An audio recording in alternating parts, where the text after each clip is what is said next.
Good afternoon, and thank you for joining us on this special day. My name is John Wyatt, editor of Walls and Ceilings, and with me today is our associate editor, Hannah Baloli. Today, we're honored to be speaking with Walls and Ceilings annual contractor of 2021, California Drywall. And we give a warm welcome to the company's president and owner, Steve Ekstrom. Steve, I have those titles right, correct? That's correct. Good morning. Yeah, thanks for joining us. Let's kick right into this. So Steve, tell us what it means to be named Contractor of 2021, especially considering Cal Drywall's 75th anniversary. I mean, it's very important to be recognized as one of the better drywall companies across the nation. I know a lot of large and small contractors who I really respect, and to be named the best of the year, you know, I feel a lot of pride in that. After 75 years of my grandfather working towards a goal and my father working towards a goal, and me and my partners working towards these goals to get to this level, it does mean a lot, not only to me, but everyone in my office. So after 75 years, Steve, what does it mean to you to stay up to date as a contractor? Well, you can't rest on your laurels. When I first came into the business 30 some odd years ago, there was a group of very large, successful drywall companies. And there's probably maybe one of them left. They've all kind of shut their doors, moved on. So if you don't try and keep up with the latest and greatest in technology, in human resource, or just trying to stay on top of the game, you're going to get passed by. I mean, I'm in Silicon Valley, and it's if you're not on top of your game, and if you're not on top of technology, and if you're not on top of your craft and your trade, you're going to get left behind. And when that happens, it's really hard to catch back up. Yeah, no doubt. So Steve, real quick, jump into next year, which is just a couple weeks away. Anything majorly exciting you want to share with us that's in the pipeline? Well, the one thing I'm looking forward to is people coming back to the office. I miss the collaboration. And we do have people working remotely, but we do have a lot of people coming back into the office under the specific protocols that we have out here in California. But through that collaboration and moving forward, we're really, really invested in prefabrication and offsite construction.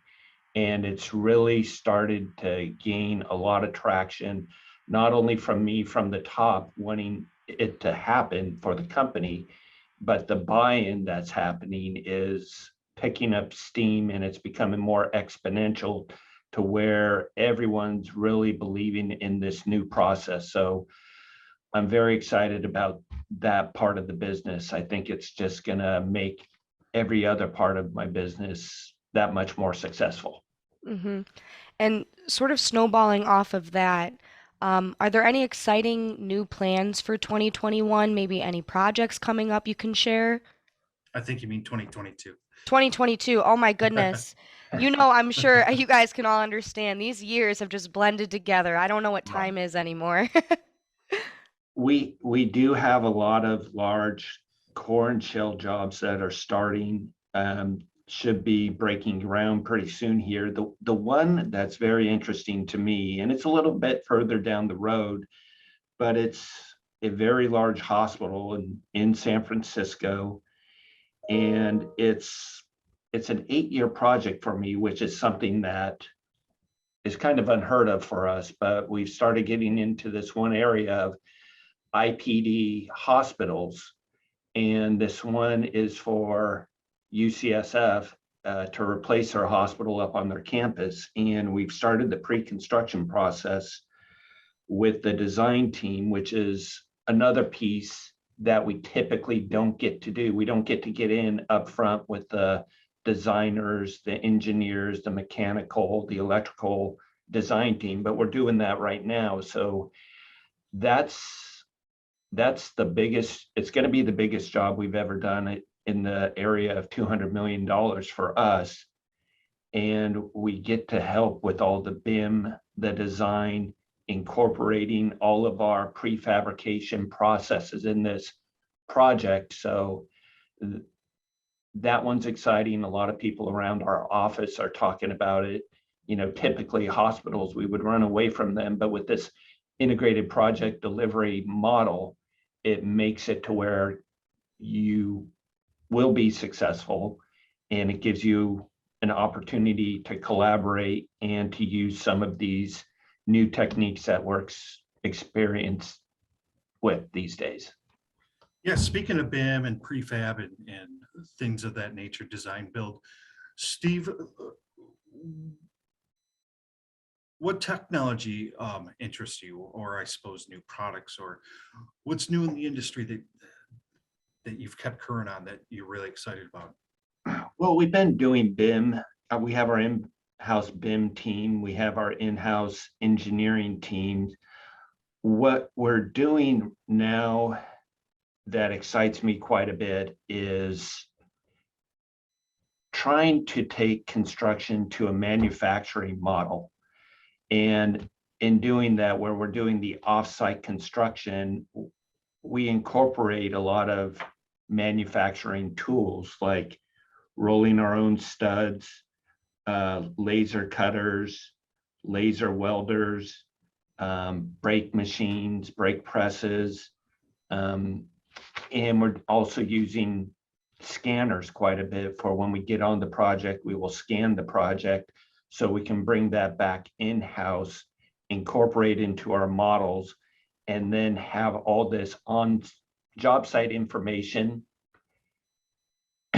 available for the whole team to then start figuring out within that model, what can we prefabricate?